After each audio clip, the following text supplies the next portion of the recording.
జై శ్రీకృష్ణ అండి. ఈ వీడియోలో మనం శ్రీమన్నారాయణీయంలోని 1వ దశకంలో 5వ శ్లోకం నేర్చుకుందాం. నిర్వ్యాపారోపి నిష్కారణమజ భజసే యత్క్రియా మీక్షణాఖ్యాం తేనైవోదేతి లీనా ప్రకృతిరసతి కల్పాపి కల్పాదికాలే తస్యా సంశుద్ధమంశం కమపి తమ తిరోధాయకం సత్వరూపం సత్వం ధృత్వా దధాసి స్వమహిమ విభవాకుంఠ వైకుంఠ రూపం నిర్వ్యాపారోపి నిష్కారణమజ భజసే నిర్వ్యాపారోపి నిష్కారణమజ భజసే నిర్వ్యాపారోపి నిష్కారణమజ భజసే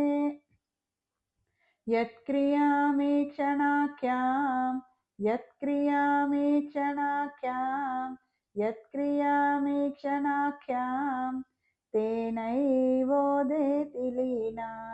తేనైవోదేతి లీనా తేనైవోదేతి లీనా ప్రకృతిరసతి కల్పాపి కల్పాదికాలే ప్రకృతిరసతి కల్పాపి కల్పాదికాలే ప్రకృతిరసతి కల్పాపి కల్పాదికాలే తస్యా సంశుద్ధమంశం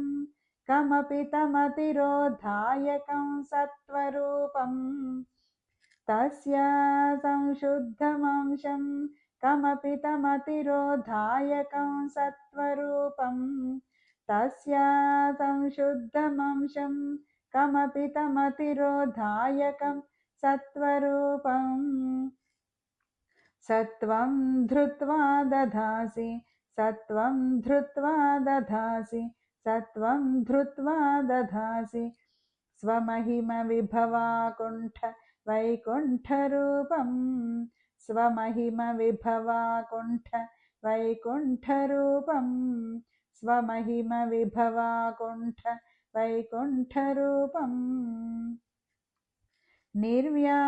నిర్వ్యాపారోపి నిష్కారణమజ భజసే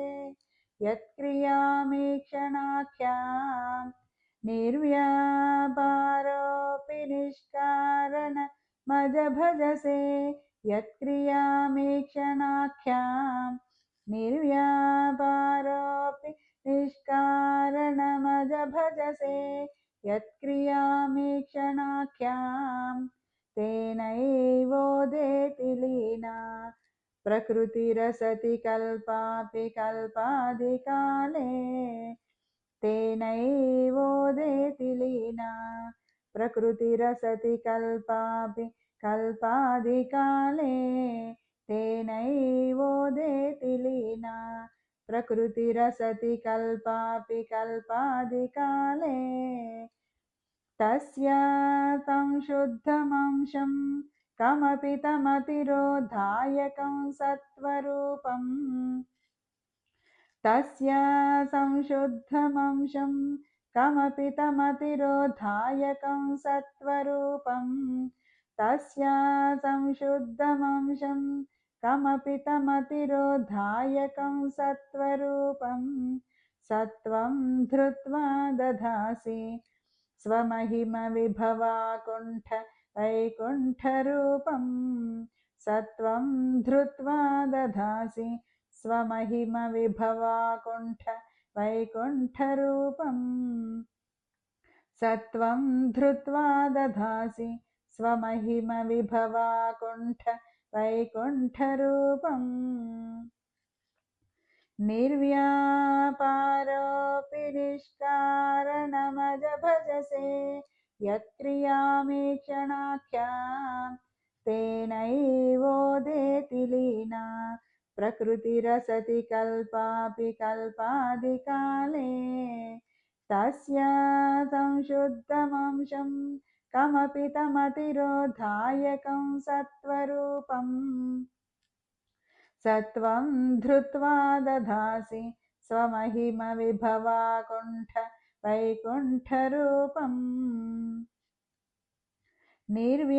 నిర్వ్యాపారోపి నిష్కారణమజ భజసే यत्क्रियामीक्षणाख्यां तेनैवोदेति लीना प्रकृतिरसति कल्पापि कल्पादिकाले तस्य